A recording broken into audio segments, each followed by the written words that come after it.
you could legitimately call me a Razer fanboy. I mean, in many ways, I've got so many different Razer devices. My wife has a whole Razer setup, and it's just, I don't know.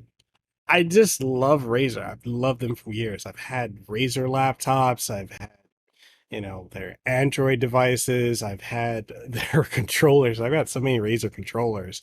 It's just been something crazy. So when I found out that they were going to be releasing a professional PlayStation 5 controller, I was like, man, let's go ahead and dive into that because I was like super excited. And the thing is, Razer got in contact with me many months ago. Actually, at the beginning of this year, I was actually supposed to review their latest controller, none other than the Razer Wolverine V2 Pro.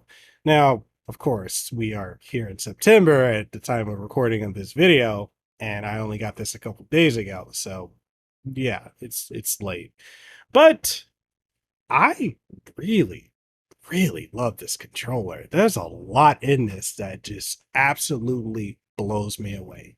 Some things that annoy me with it too, but I love me some Razer controllers. I mean, if you don't believe me, look at this. I've got this UK exclusive pink one, which is my wife's.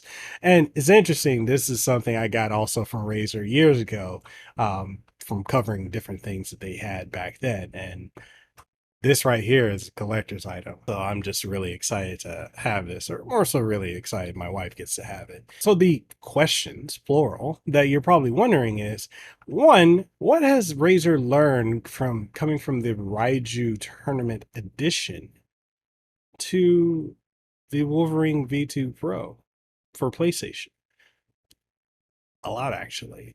And the other question you might be asking is, should you get this? Should you get the DualSense Edge controller? Or should you get the Victrix Pro BFG? Well, that's going to be a whole nother video where we're going to dive into and cross-compare all of them versus each other. So without further ado, let's go ahead and talk about this, the Wolverine V2 Pro. And again, thank you to Razer for sending this over to me for review. But of course, you guys are going to see this before they do. They have no influence over what I'm going to say in this. They have no idea what I'm going to say, so that can be a good or bad thing. But nonetheless, let's go ahead and talk about this controller. It's been a swift half decade since Razer unveiled the PlayStation-tailored Razer Raiju controller. As we venture deeper into the PlayStation 5 era, Razer's response is the Wolverine V2 Pro, crafted for gamers eyeing the top podium. Though it commands one of the steepest price tags in the PlayStation realm, it showcases features that set it apart in a sea of premium Pro controllers, especially as it competes with the DualSense Edge and the Victrix Pro BFG. The Wolverine V2 Pro, it honestly holds its ground. While the DualSense Edge remains the preferred controller for PlayStation 5 aficionados, and even that's kind of kinda, and I say that just because the battery life on it is still trash. I love the controller, but that battery life is trash.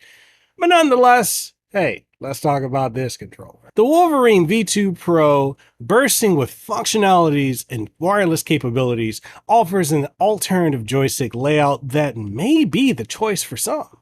My deep dive into its features was revealing. Sony has mostly been unwavering in its controller blueprint, featuring centrally aligned analog sticks. However, the success of designs like the Xbox 360's distinct layout proves that there's room for more variation, which grants Razer a segment to revolutionize.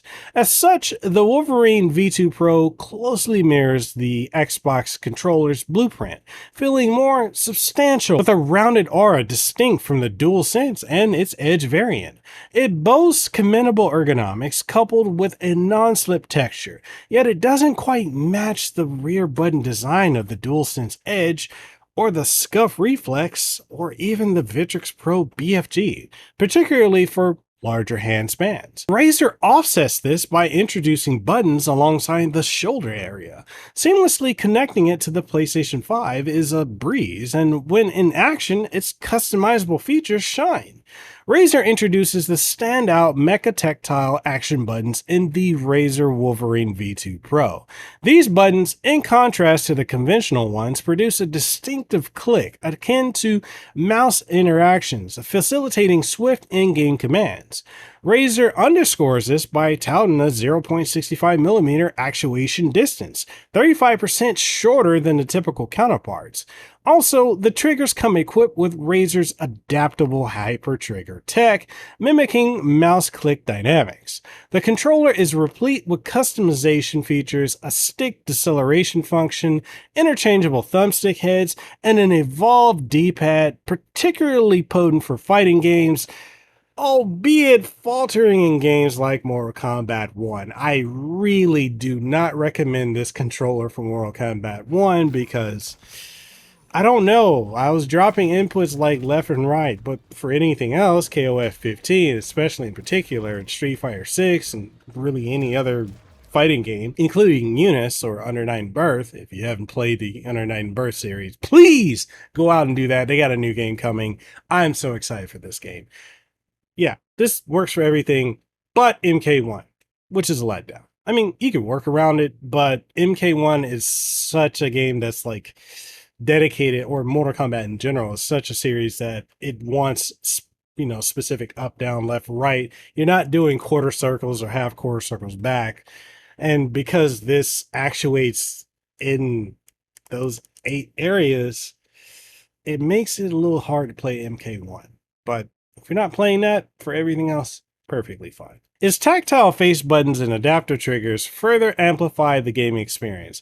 With both wired and wireless connectivity, notably the Wolverine V2 Pro promises a commendable 28-hour battery longevity, overshadowing rivals like the DualSense Edge, the Scuff Reflex, and in many ways it kind of competes with the Victrix Pro BFG. I mean, I like this controller, I like the customization of it, but I like this one more.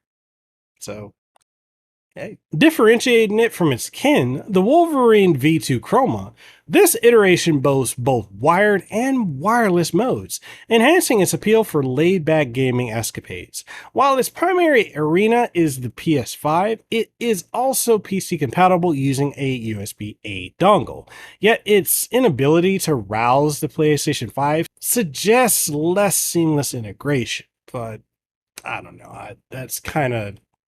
It's not a big deal to me. For some it might be, but for me, not really. Tailoring the Wolverine V2 Pro requires Razer's controller app, allowing for 4 tweakable profiles, complete with button remapping and chroma RGB adjustments. In my trials, spanning a spectrum of games from Call of Duty Modern Warfare 2, Battlefield 2042, and others, this controller exhibited prowess. Nevertheless, the Wolverine V2 isn't without its flaws. It misses out on providing a storage solution for its accessories. I mean, this is an over $200 controller, and unlike its competitors, the Victrix Pro BFG and the DualSense Edge, while they come with a case, this doesn't.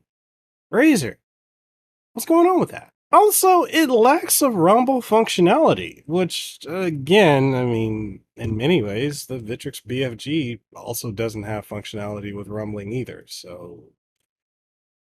I don't know. I'm not really a stickler for rumble. Like, I don't care if it's on there or not, but a lot of people do, and it's kind of like I don't miss it because I don't find it necessary. If I really want that, I'll just pick up my DualSense or DualSense Edge controller, but I don't know. That's just me. You may be different.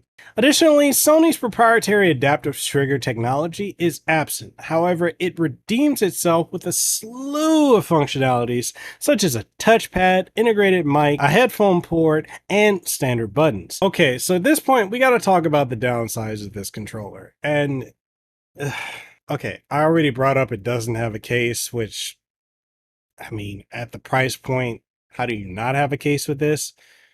Next up, is the fact that customization of the controls, like if you want to remap stuff, you're gonna have to plug this into a computer or run it through the Razer app on a smartphone, which is annoying.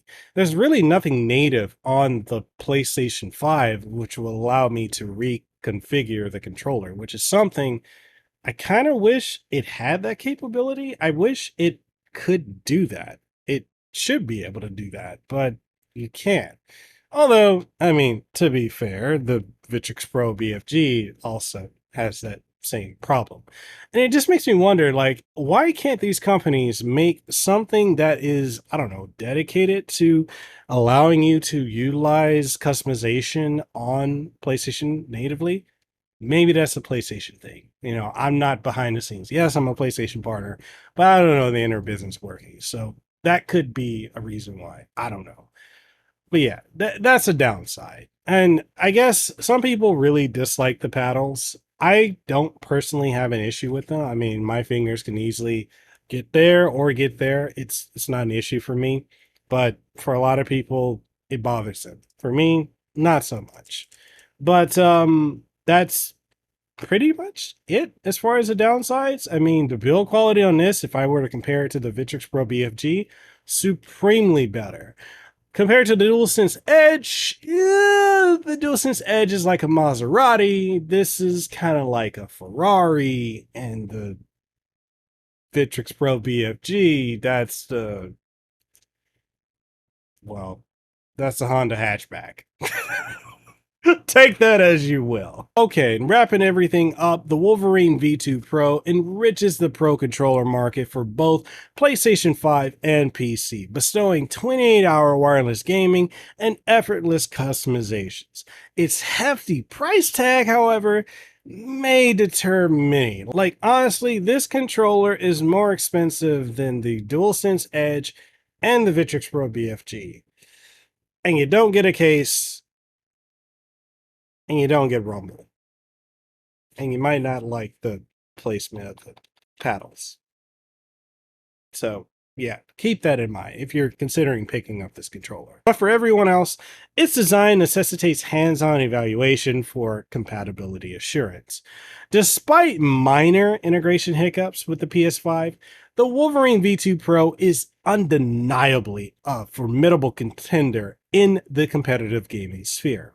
And with that being said, that's a review for the Wolverine V2 Pro. Again, thank you to Razer for sending over this for review.